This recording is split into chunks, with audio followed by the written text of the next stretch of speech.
নমস্কার। রংহীন খবরে আপনাদের সকলকে স্বাগত। আকাশপথে আমফান ঘূর্ণিঝড় বিধ্বস্ত এলাকা পরিদর্শন করলেন প্রধানমন্ত্রী নরেন্দ্র মোদী ও মুখ্যমন্ত্রী মমতা ব্যানার্জি। বায়ুসেনার হেলিকপ্টারে করে তারা এই পরিদর্শন করেন। 1 ঘন্টার সফরে উত্তর 24 পরগনা, দক্ষিণ 24 পরগনার বিভিন্ন এলাকা তারা পরিদর্শন করেন। এরপর তারা বিধ্বস্ত বসিরহাটে পৌঁছন। বসিরহাট কলেজের পেছনের মাঠে তৈরি অস্থায়ী হেলিপ্যাডে নামে চপার। কলেজের দোতলাতেই শুরু উচ্চ পর্যায়ের বৈঠক। সকাল 10:39 বায়ুসেনার বিশেষ বিমানে কলকাতা বিমানবন্দরে পৌঁছান প্রধানমন্ত্রী নরেন্দ্র মোদী। ঠিক 20 মিনিট আগে বিমানবন্দরে পৌঁছে যান মুখ্যমন্ত্রী মমতা ব্যানার্জি। রাজ্যের বিজেপি নেতাদের সঙ্গে সৌজন্য সাক্ষাৎ সেরে মুখ্যমন্ত্রী ও রাজ্যপালের সঙ্গে বিশেষ হেলিকপ্টারে রওনা হন প্রধানমন্ত্রী।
आज 1 साल बाद फिर से साइक्लोन ने भारत के तटीय क्षेत्र को, विशेष करके पूर्वी क्षेत्र को प्रभावित किया और उसमें भी सबसे ज्यादा दुष्परिणाम पश्चिम बंगाल के हमारे भाइयों बहनों को, पश्चिम बंगाल के नागरिकों को, यहां के संपत्ति को बहुत हानि पहुंचाई है। साइक्लोन की संभावनाओं से लेकर के लगातार मैं इससे संबंधित सभी लोगों से संपर्क में था। भारत सरकार भी सतत राज्य सरकार के संपर्क में थी। साइक्लोन का नुकसान कम से कम हो, इसके लिए जो भी आवश्यक कदम उठाने चाहिए उसके लिए राज्य सरकार और केंद्र सरकार ने मिलकर के भरसक प्रयास किया। लेकिन उसके बावजूद भी करीब करीब 80 लोगों के जीवन हम नहीं बचा पाए।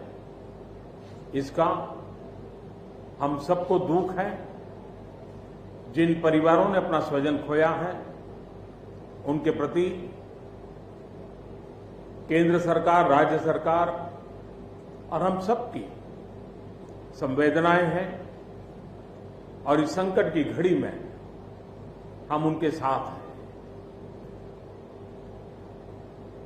संपत्ति का भी नुकसान काफी होता है, चाहे एग्रीकल्चर हो, चाहे पावर सेक्टर हो, चाहे टेलीकम्युनिकेशन हो,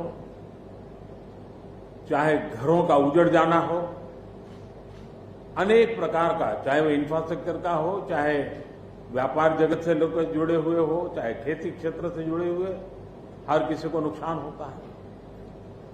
आज मैंने हवाई निरीक्षण करके बारीकी से इस प्रभावग्रस्त विस्तार को मुख्यमंत्री जी के साथ, गवर्नर श्री के साथ दौरा करके उसको देखा है।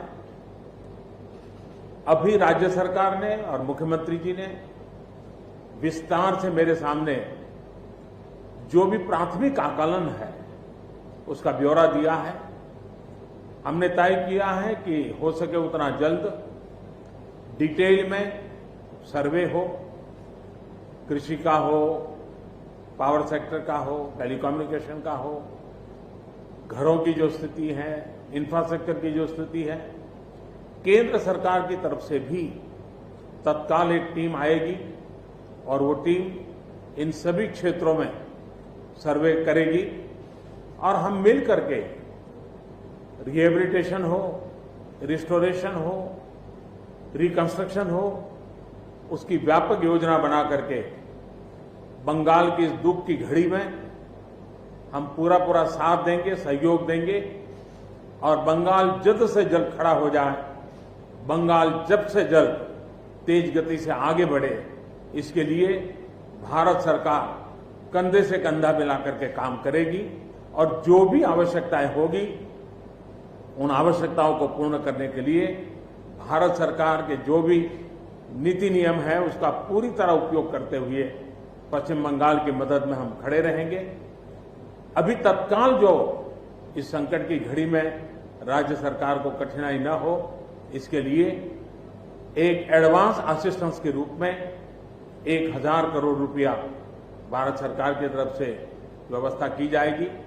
साथ साथ जिन परिवारों ने अपने स्वजन खोए हैं उन परिवारों को प्रधानमंत्री राहत कोष से 2 लाख रुपया और जिन लोगों को इंजरी हुई है उनको 50,000 रुपये तक की सहायता देने का भी हम प्रधानमंत्री राहत कोष से करेंगे।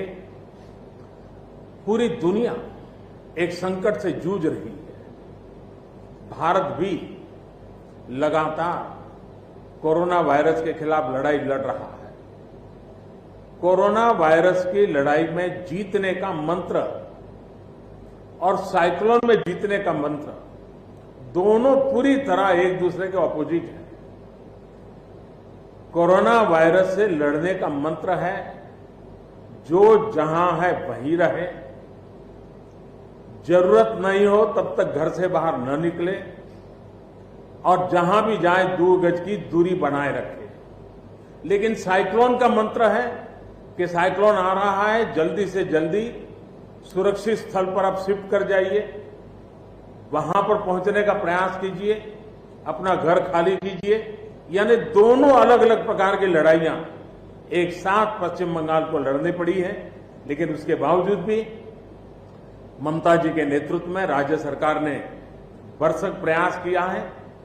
भारत सरकार ने भी लगातार उनके साथ रह करके इस संकट की घड़ी में जो भी आवश्यक, जो एडवांस में करने योग्य था, जो उसी समय करने का योग्य था और जो आगे दिनों के करने की आवश्यकता है, उसको भी पूरा करने का हम प्रयास करेंगे।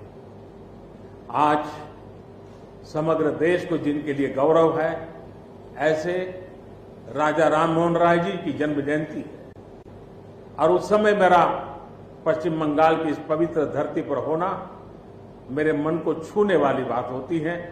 लेकिन संकट की घड़ी से हम जूझ रहे हैं, तब मैं तो इतना ही कहूंगा कि राजा राममोहन राय जी हम सबको आशीर्वाद दें ताकि समयानुकूल समाज परिवर्तन के जो उनके सपने थे उनको पूरा करने के लिए हम मिल बैठ करके, मिलजुल करके एक उज्जवल भविष्य के लिए, भावी पीढ़ी के निर्माण के लिए समाज सुधार के अपने कामों को निरंतर जारी रखेंगे और वही राजा राममोहन राय जी को उत्तम श्रद्धांजलि होगी।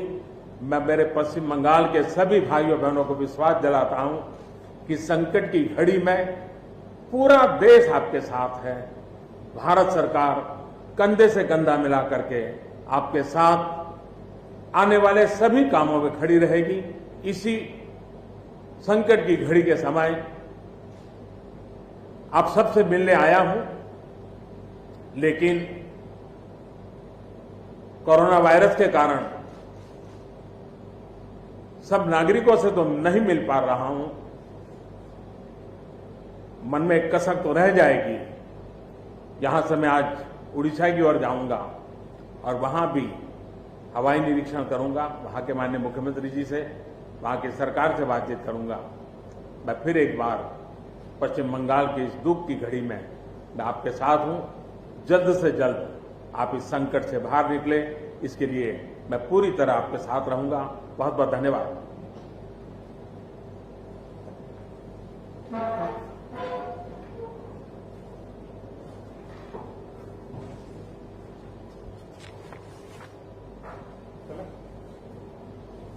थैंक यू भैया, आप लोग